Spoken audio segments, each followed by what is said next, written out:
Yes, and welcome everyone. This is one of two, a double header tonight. We're recording two episodes back to back. Haven't done this in quite some time, if ever, in the history of the spoiler room. But we still wanted to cover this movie. And Ian froze again. Okay. It literally does not want us to talk about this film, Ian. I don't know what is going on. As you could see from last night's show, everything was fine. And I haven't had any issues since last Tuesday. It may be me. All right. Let me try something here real quick. Okay. And yeah. All right. There we go. Let's see if that works. Oh, also, Mark, you're sounding like you're talking in another room. Is your mic? Oh, I know what happened. No, I know exactly what happened. See, this is what happens with it. Truth be told, I think this episode is truly cursed. I really do, because there you go. What was supposed to happen was I was supposed to get honorable son number 1 tomorrow from school. And so I was like, had it all planned out, everything good. But Mother Nature has a different plan in mind, because tomorrow noon, a snowpocalypse, Winter Storm Elliott, is supposed to move in. And when Winter Storm Elliott moves in, it's supposed to be 50 mile an hour wind gusts, -30 below wind chill, and up north where he goes to college, they're talking 10 to 12 inches of snow being dropped just overnight from noon till like 6 a.m. Thursday. And so we were like, oh, I guess we'll go get you early. And so you're not trapped up there, because they did recommend it, because they're like, yeah, if you come later on Wednesday, you may not make it home. Yeah, we are one day almost exactly behind you, because that's the weather system we're expecting Thursday to Friday. Yeah, so it's going to be a white Christmas for sure. But it is not Christmas in today's film. For this doubleheader, the first one, we're talking Summer Camp 2015. I know Ian is so excited. I picked up on this from when we had our technical difficulties last time. Ian was so excited to talk about this wonderful, high-class, original film. At least, yeah. No, I'm very much kidding. But how you doing tonight, Ian? I'm doing well. You know, I'm glad I took notes, because I think I've gotten to that point where I've watched too many movies in too short a period of time, because like everything's running together. Yeah, well, yeah, you'll have that. You got to compartmentalize in your brain. So, well, I think my brain is coming apart, if that's what you mean. Oh, that could be. But we have a viewer tonight as well on our, like I said, surprise episode here. We did want to talk about this. Ian had to sit through it. So, you know, we have to discuss this film called Summer Camp 2015 from Alberto Marini. And did you want me to give the synopsis, Ian, or would you? I think that's probably the best. If I'm being honest. Okay. Well, according to Ibidem, 4 American counselors at a European summer camp must deal with an outbreak of rage-inducing plague that starts in the animals. And that's what the trailer promises. But what you actually get are 4 camp counselors at it's a different type of summer camp. This is a summer camp where they apparently they do this often at across the sea. They take old mansions, and they actually have like kids who can't make it to summer camp normally or whatnot. This is like an English immersion camp, and then they have them come visit with the American camp counselors, and it's kind of an exchange. You know, they get to learn English, and You get a summer camp experience. And so, yeah, so that's the way it is. And so that's what this camp is. Well, while there is an outbreak with the animals. They start getting vicious, and they're not quite sure what's going on. There's also some strange folks who have decided to squat on this land who are druggies, drug heads. They literally call them druggies. They're folks, doing drugs on the land, possibly selling and making drugs on the land, but they haven't quite kicked them off the land just because the system's corrupt. I don't know. I couldn't quite tell you why they couldn't kick them off this land. Kids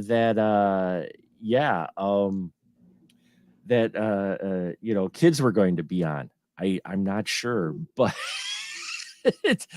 in any case, things ensue as things escalate, and the animal feral rage disease gets passed on to one of the counselors, and then another counselor, and then we find out this is a contagious thing, or is it? It might not be the actual infected infecting others. Something else might be infecting them. And we see how the counselors try to figure out what's going on while trying not to turn into these crazed fiends. Is it permanent? Well, we'll get into that in a little bit. I don't want to spoil it in the synopsis, but basically, yes, they are trying to solve this problem before the kids show up for their day at camp. Yeah. Bravo, sir. Thank you. I didn't think that was too bad of a. No, you captured the essence of it. Yeah. I thought that worked well. So, Ian, we tried before. We'll try again now. How'd you feel about this film? Well, I think that. Just kidding. You were lagging just a little bit a second ago, so don't do that to me. Okay, I won't. Sorry. That's okay. Yeah, I didn't enjoy this movie. As I think I tried to talk about it last week and didn't get very far.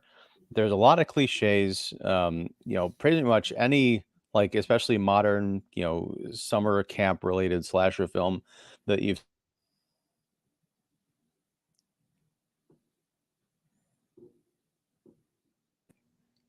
And the one thing I did kind of appreciate was the idea of the kind of the rage virus, like we saw in 28 Days Later.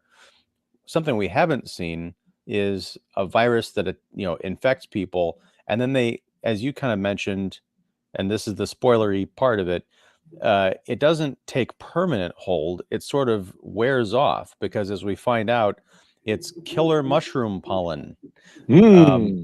So people, when they ingest it, they start, the black goo comes out of the mouth. They get all feral and like veins pop out.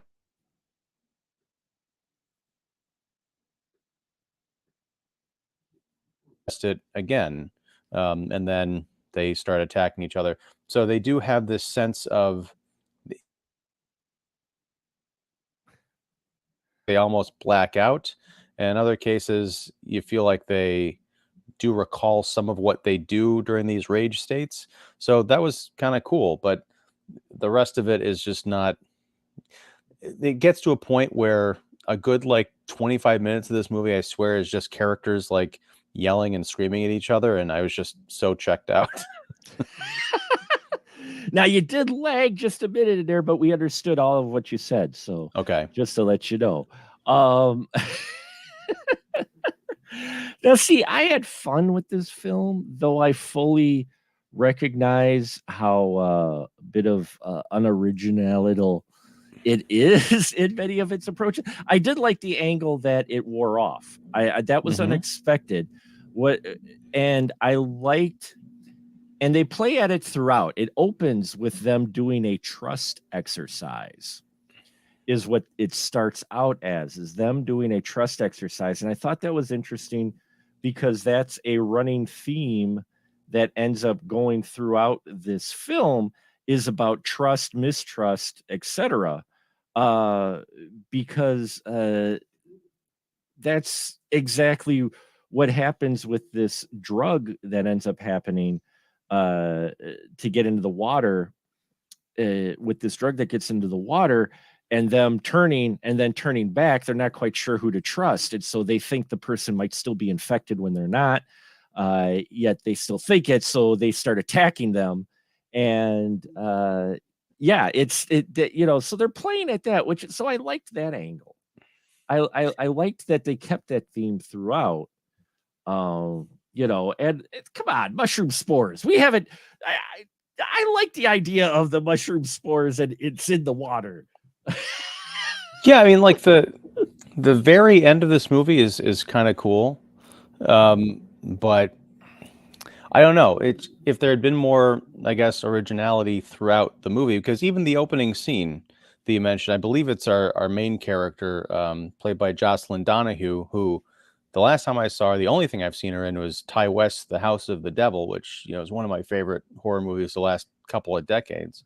Yeah. She's blindfolded running through the woods, and it's this kind of, like, as you mentioned, a trust exercise, but it's being initially presented as she's being pursued and she's in some kind of a danger. I knew from the Yes. outset that this was not what it appeared to be, possibly because of the clumsiness of the direction, possibly because I knew it was Jocelyn Donahue, and unless we're talking about some kind of a flashback or a Psycho / Scream Drew Barrymore situation, she's not going to bite it in the opening 2 minutes of the film. So I'm like, something's going on here, and it's not particularly well done. And they keep throughout the movie doing these little cutesy tricks that we've seen in other horror movies. And it just got to the point where, like, just show me something actually happening rather than, ooh, you think this is going to happen and then it's not. Wait, you think this is going to happen and then it's not. Wait, you think this is going to, and on and on and on. I'm like, no. And see, I didn't mind that too much, I guess, because I found entertainment in when, they went feral, they have their friend attacking, and then suddenly their friend comes out of it, but they think their friend's in it, so they start still beating the crap out of them. And then the other person turns feral, and then they start, I liked that back and forth quite a bit in there with it. But I get it. I get it that, I get that the whole build up, stop, build up, nope, can get a little annoying after a while. Yeah, and that was my main problem. Also, this was from 2015, and yet it feels oddly like a COVID movie, because for most of it, there's only like 4 actors on the screen. I'm like, well, this wasn't a pandemic film. It was just extremely low budget, and they were working with what they have, and I don't mind that. People can, they have a movie in mind, they make it. That's quite an achievement to be celebrated, and I'm not being facetious. But the effect is, I feel like I'm watching something that they wanted to make a movie, but the ideas weren't necessarily there. So they're trying to put their own. I didn't get the feeling they were putting their own stamp on horror cliches. I thought they were just saying, hey, I've seen this in a bunch of other horror movies. I can film that too. And that was a little bit, I just need a bit more from this kind of film, because I mean, it's not that long a movie, but at times it felt like it was 6 hours long, particularly in that bit where they're just, it was kind of like Everything Everywhere All at Once, where the characters, they're flashing in and out of their from alternate lives and stuff, where they just kind of like their head clicks back, and then they, it's like the Matrix effect where they get powers, they realize something. I think I had watched that movie within 24 hours of watching this, and I was just having this sense of deja vu. I'm like, just let's move the story forward. Nothing is happening here of substance. Maybe I watch a lot of indie films, but I didn't mind that the small cast in that is because of budget, obviously. Right, but that's the thing. I, as an audience member, should not have to take that into consideration while I'm watching it.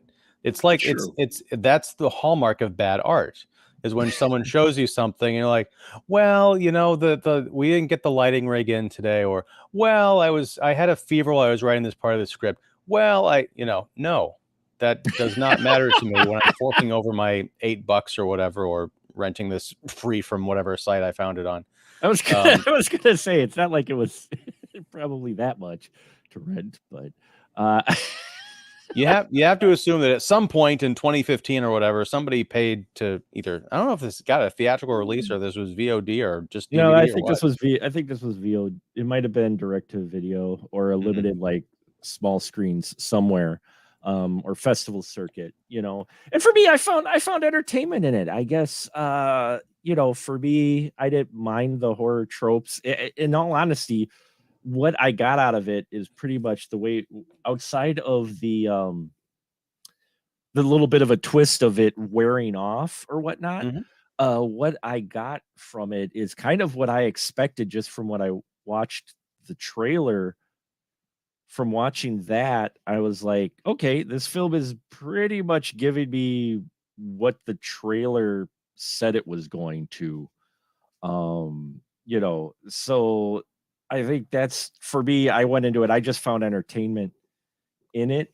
But I mean, you're absolutely right. There's the tropes in there. There's a lot of the cliches. They are trying to do something different. They really are, and I give them mad props for trying. And especially the ending. The ending really, I think, saves some of this story the way it ends up playing out to where most of it is involving a back and forth between the friends jumping in and out of their states of being crazy and beating the snot out of each other. They eventually make their way to the drug, because this isn't a deep film, folks. Okay, they make their way to the drug trailer, and that's where they discover, oh, hey, it's these guys have been making the shrooms, which ended up growing by the water supply, which ended up tainting the water supply, which caused all this havoc in the first place. But they they also discover that that if you're infected and someone else is infected, quote unquote, or tripping on these Yeah. mushrooms, basically, you don't hurt one another. Okay. So I thought that was an interesting twist. They observed this, at least, which was cool that they observed this. And they're trapped in a trailer by the drug crazed guys who they've taken a purer form. So they're on more of a rampage than our American counselors were.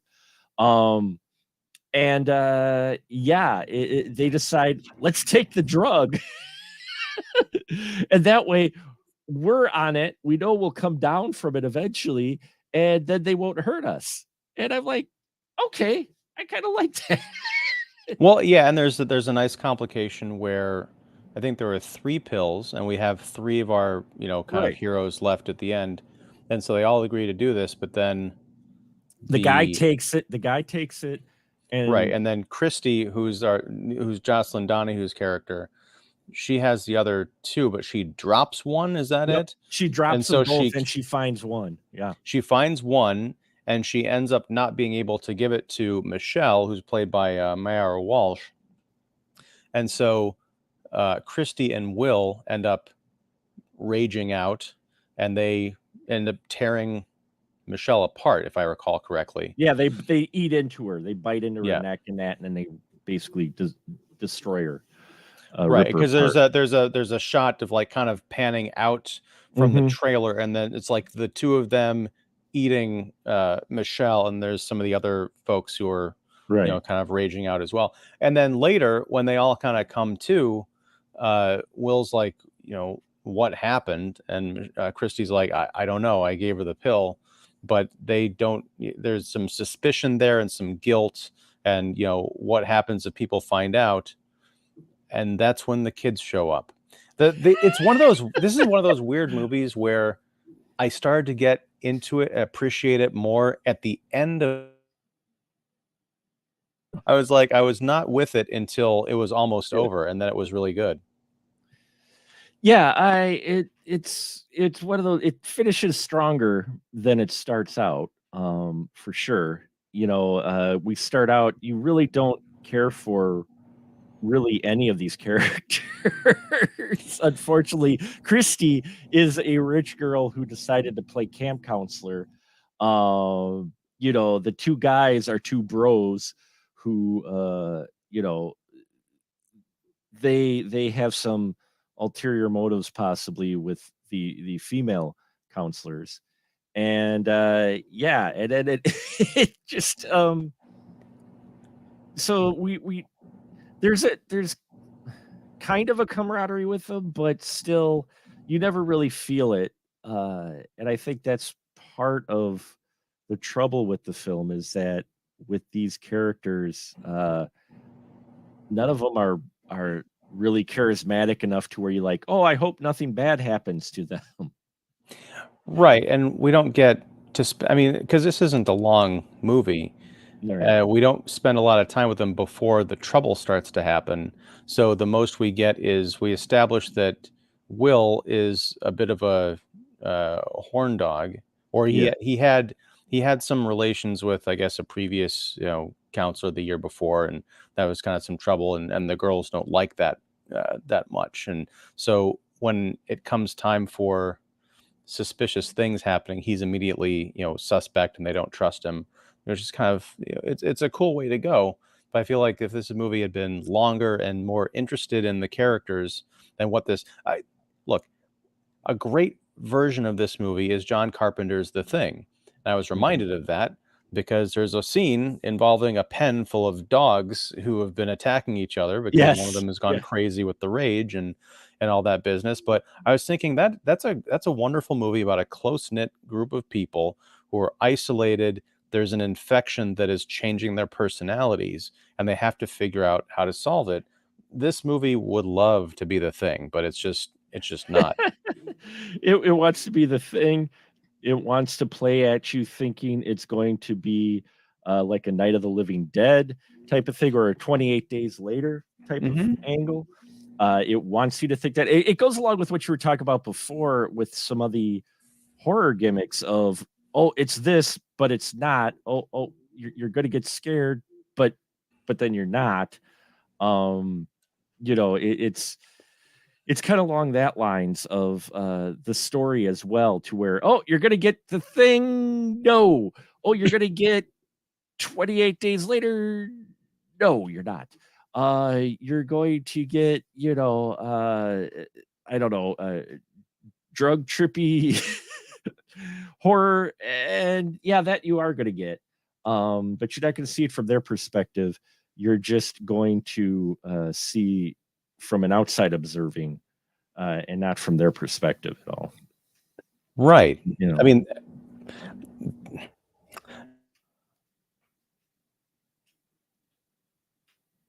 where I've seen these actors before and who they reminded me of. Like, of course, we had Jocelyn Donahue, as I mentioned. The girl who played Michelle looked remarkably to me like Meghan Markle, who's married to Prince Harry. And I was like, I wonder what they would do in this situation. And then I started thinking about Diego Boneta, who plays Will. The last thing I had seen him in was as the lead, the male lead in that Rock of Ages movie that came out in 2010. And I was like, I loved that movie, and now he's doing this. Weird. I was so distracted, like my mind was wandering while I was watching this. I couldn't quite hang on to it. Maybe that's why it's kind of gotten lost in this sea of other movies that I've watched this week. But yeah, I mean, it's a camp movie, but it just goes to show that there are so many different kinds of these camp thrillers that there's kind of room for everything, but not all of them work. Well, and that's why I kind of picked this one, because it was different. I was like, oh, this looks interesting. At least it's a different take on your camp film. This isn't your traditional camp. They're still camp counselors. It's still a camp setting. So it counts, folks, in case it counts as C is for camp. But yeah, wow, I'm getting some hum from you. Okay, there's hum. Oh, yeah. Weird. Wow, is it still humming? Your mic's very loud. Okay, I have not changed anything since we started recording. Your settings just don't like me. I think your computer just doesn't like me. Well, because it was lagging out just a little bit too, but that's okay. We'll edit around it. We're gonna get through this. We're getting through this film. But Yeah, it's still a camp setting. That's part of the reason why I picked it. It is something it's trying to be different. You can tell they really are trying to take a different approach. And I think maybe with a little bit more tailoring of the script, they probably would have something that would really fall into a niche. Like I said, I enjoyed it, but I fully recognize its its weaknesses and faults. But at the same time, I was very entertained, and I thought once the shrooms played into it, I'm like, oh, and then it's the fact of, yes, folks, this is a spoiler room. Oh, it's the water supply. I'm like, okay, you know what? I like that angle. Well, it's also, when the kids show up at the end, and then it kind of reminded me of like the horror movie version of Zoolander, the gas Mm. station scene where they thought it was a car wash, but they're like spraying each Yeah. other with gasoline. That's sort of, the water starts working right as the kids show up, and they're all like splashing in the puddles and the fountains and everything while they're ingesting these mushroom spores that they have no idea.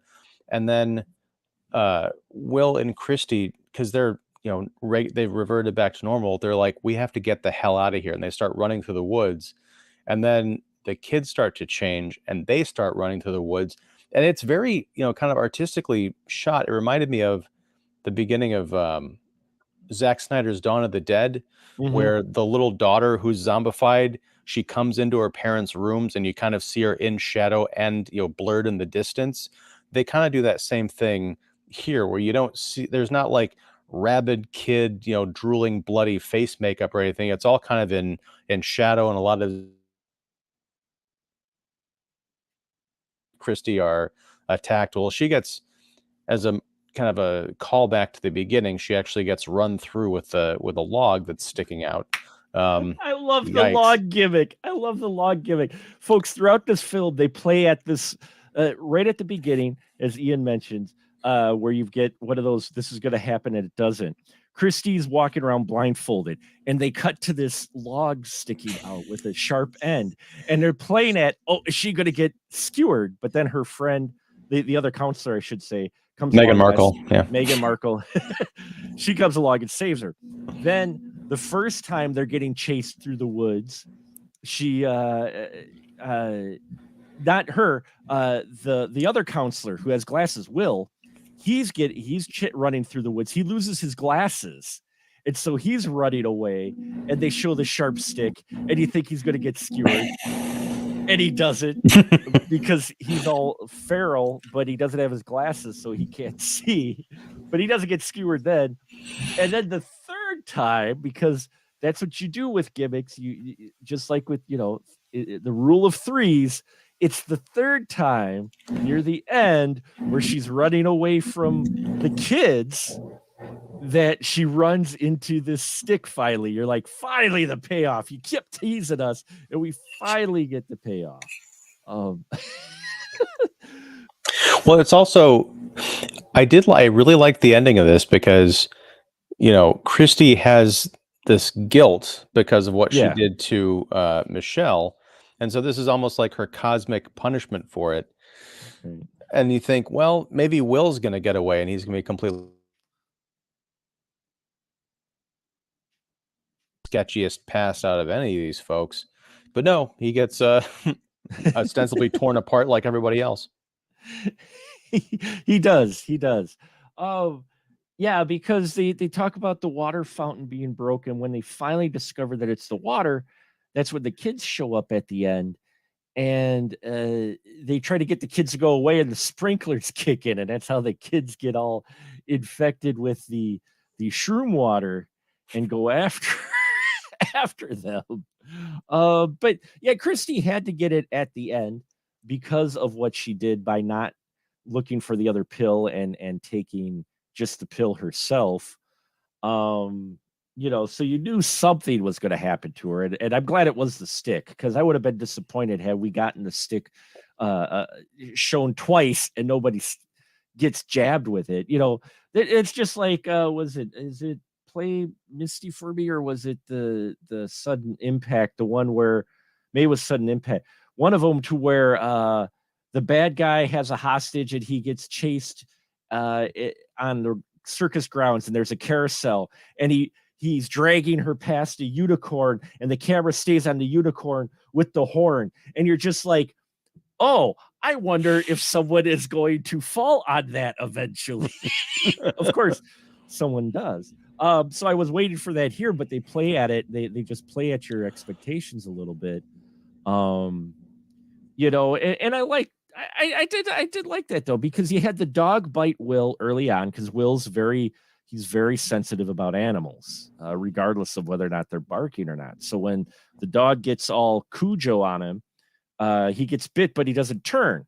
So you're like, oh, okay, so that's not passed through the saliva. How are we doing this? And then, you know, when eventually they come to the idea of the water, I'm like, oh, okay.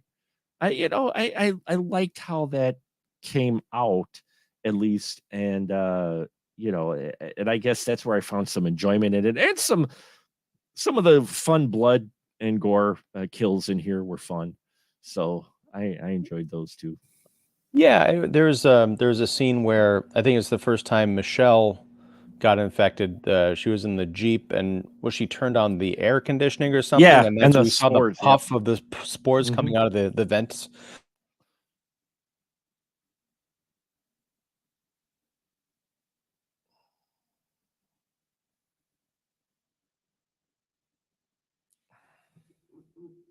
Lagging, Mark. Okay. Yep. Yeah, I'm you back. lagged there for a minute. Okay. All right. The further I get away from this movie, the less I dislike it. I mean, I don't think it's great, but I'm not as angry at it as I was, you know, a week ago. So maybe it's good that we had this little break. We had the little break. No, I mean, the thing is, for me, it's watchable. It's better than what, you know, in all honesty, than what I might expect for a direct to VOD. It has some entertainment value for sure. It's got a high production value. I mean, the gore effects and the video, the lighting, and a lot of the production design and everything in here, as far as technical goes, it's got a nice production look to it. It doesn't have a low budget look to it, really. No, and I liked that the camp looked like a real place. It looked like an estate that had been, you know, I guess foreclosed on or whatever, so they turned it into a camp. And throughout the movie, even as things are going crazy, you'll see details like if they're going to hide in a barn or whatever, you'll see the signs, the English language immersion signs that are still put up all over the place, like, you know, door, stall, whatever. Those are nice details. The one thing that I question is there's a bit where I think it was Michelle.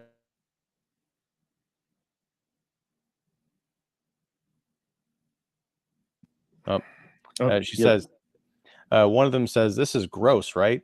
To the shower, right? And you look at it and like, no, that looks like the production design just got done making it look like a new shower about 2 hours ago.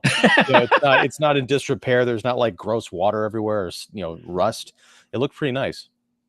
Yeah, it didn't look that bad. I don't know why. Well, they were playing though at Christy being a snob, so you know the fact that it was to her grody is what I think is what they were playing at.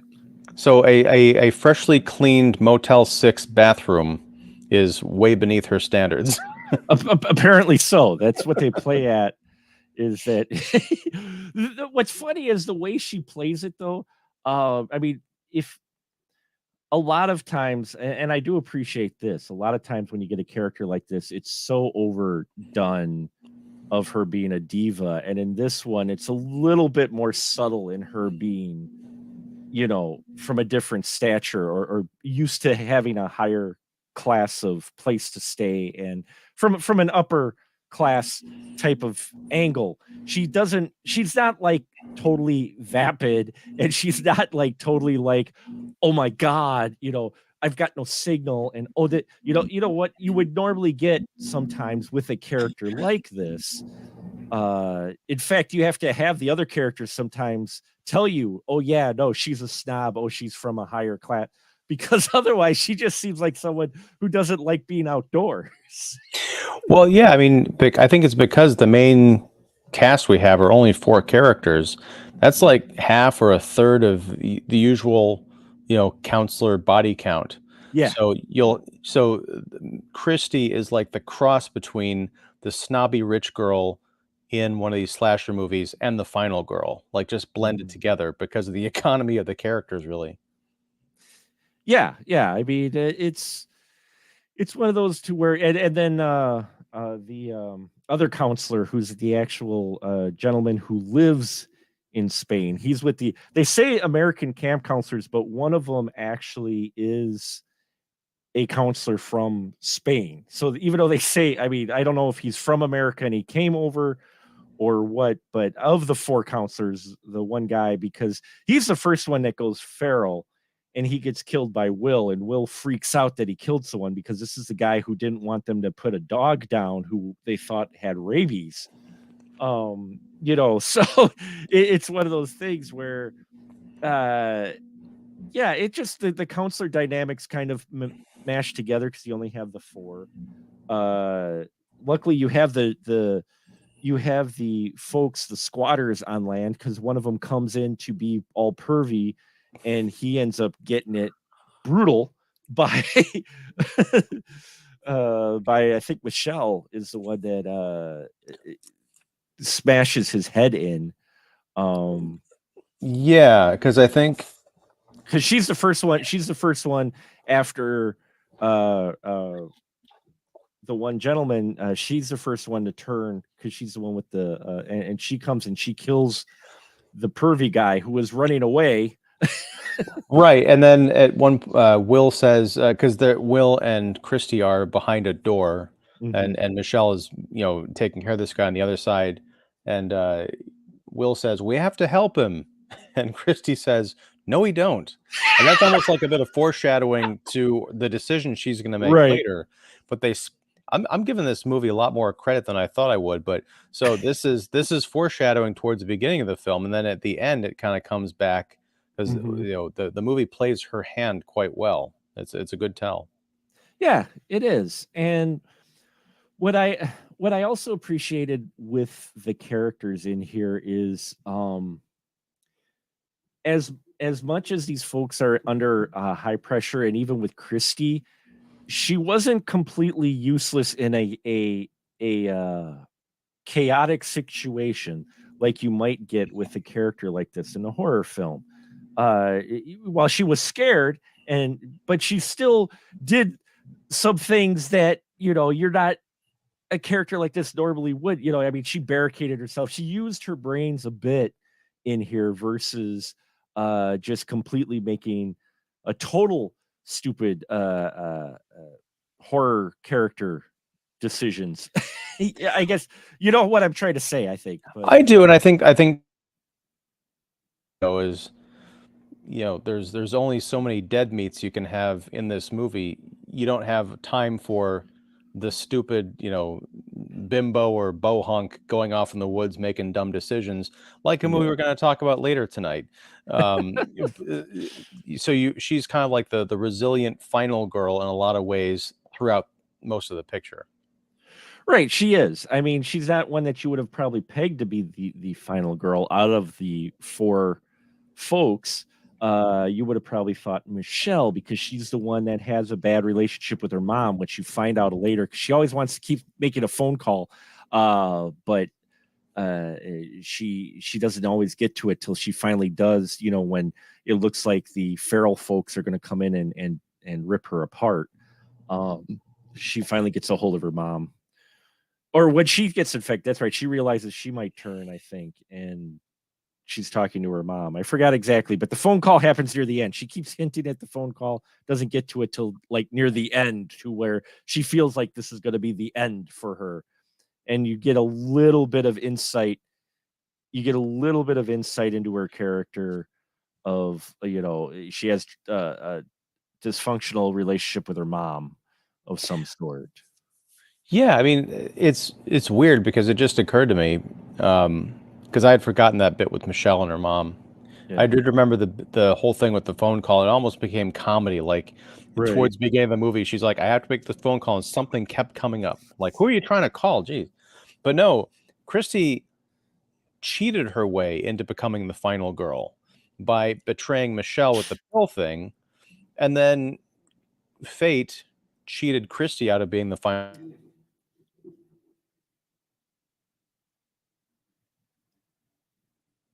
of it. Oh, you lied there for a minute, but Oh, sorry. no. The more I talk about this movie, the more I kind of like it. I just want to see a better version of it, I think. Yeah. Yeah, and again, I think that's what appeals to me is I see a lot of the nuggets and things in this film to where I get what they were going for. They don't they don't necessarily get to there in a lot of spots, but they're headed that way. And I don't know Yeah. if it's budget constraints or just the director, or maybe it's a little bit of both of what they were trying to play at. But it just feels like I feel like with a little bit of tweaking, this would easily fall into the late 90s teen horror craze that came out from Scream.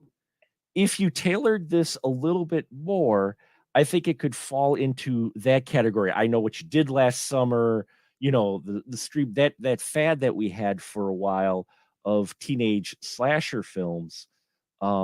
This could fall into that, I think, with, even though it was 2015, with some tailoring to the script.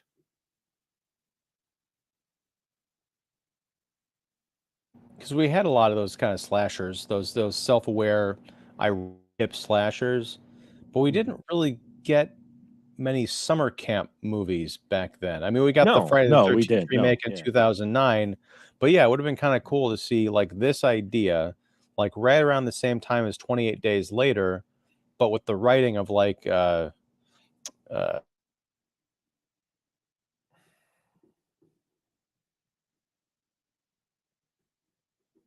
Joss Whedon-esque, the Joss Whedon style writing with some bigger cast, more graphic kills, but still the same premise and the way it ends up. I think it would have been a strong.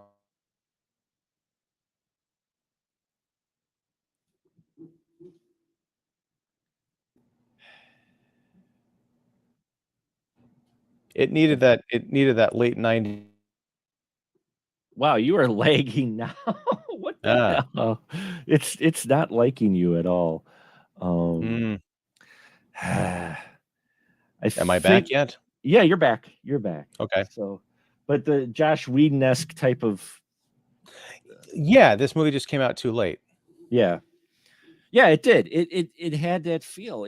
I think if this film comes out 10 years earlier, maybe it would probably have fallen better and probably gotten a little better promotion and even maybe even a release of sorts, because it would have fallen more into that clout of the trend. Hey, we Scream, we had young folks, let's do this now. And oh, Buffy's making it big now. Oh, we could do these CW type of horror films, which it wasn't CW at the end, a UPN, I think. Well, no, there was CW then too, but yeah. Well, there was.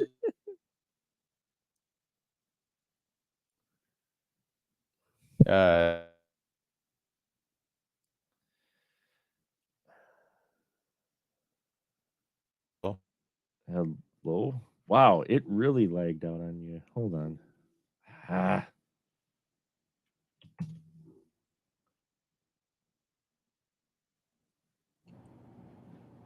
Why is it doing that? Oh, I think I know.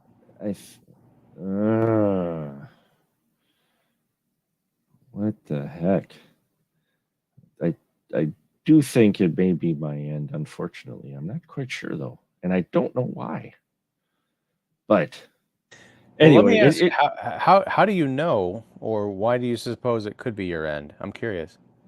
I'm just looking at my computer resources and seeing what could be causing it possibly on this end. I may have to use a different browser for this. I do apologize, folks. Well, we could just we'll be able to edit around this, but we've been making it through most of this film. So But you know what? I think we'll wrap it up here because there's not a whole lot, as we mentioned. There's not really a whole lot to this film, outside of being a basic kind of teen throwback to the '90s, almost late '90s, early 2000s horror film. And yeah, it just probably came out too late. It could have probably done better had they released it earlier, or if it would have been able to come out earlier. But it didn't, and it is where it's at. And yeah, I don't know. I think it doesn't cost that much if you're looking for a little bit different spin on your camp film, and if you're looking for a film that might end strong, and it does have original tidbits in here as well. I think you could. I think it's watchable. I'd say sure you could give it a watch. It's definitely not so bad to where you're just like, oh my god. There's intense moments in here. There are bloody moments. There's some fun gore effects, like we mentioned, the whole stick gimmick. But I think it's something that you could definitely throw on with a group, and you wouldn't necessarily have to continually watch it or stay invested. But you could, you could watch it with some friends during a party, maybe, or something.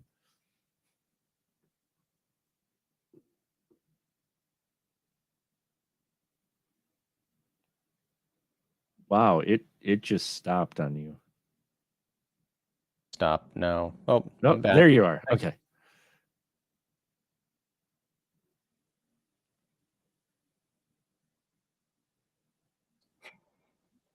Okay, now? Yeah. Hey. Okay. Um, So your final thought with this, Ian? my final thought: who is the Quentin Tarantino of horror movies? Who is someone that would take an obscure movie that no one's ever heard of, or a wide audience hasn't heard of? They'd sort of remake it with their own voice, put it out, and then make all the money. The closest I can think of is like a Jordan Peele. Like if Jordan Peele were to get a hold of Summer Camp and remake it and take out all the stuff that doesn't, could be huge. Like he could do what we've been talking about, like expand,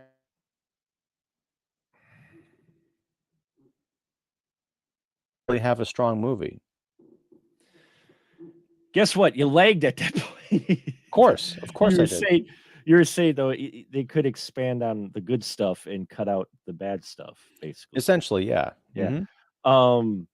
I would throw in to the mix Eli Roth. Possibly. Eli Roth could possibly, or Rodriguez. Robert Rodriguez. I think Rodriguez over Roth, because Roth Cabin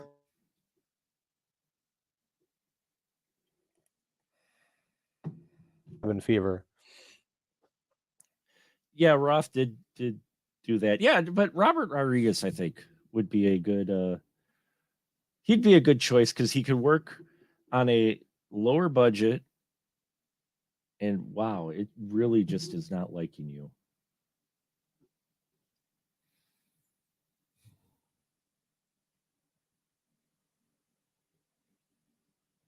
Wow, it totally ended you. Oh. It totally ended you. It like froze. You just went into about Robert Rodriguez and it just stopped. Wow. Okay. Yeah, because my screen went black and I got the little spinning.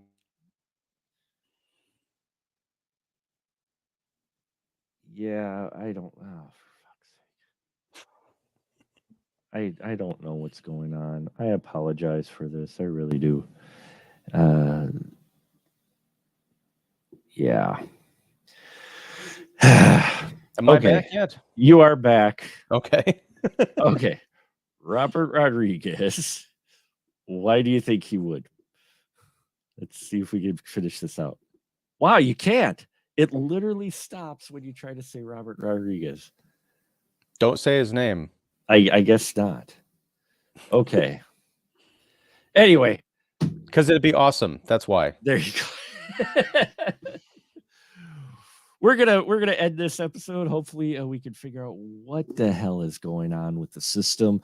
But we got through this one. We got through it. Summer camp. There you go, folks. If you're curious to watch it, go ahead. It's not that much on rental. You know, and there's some cool ideas. So there you have it. Sorry for the technical difficulties throwing us off a bit, but yeah, Ian.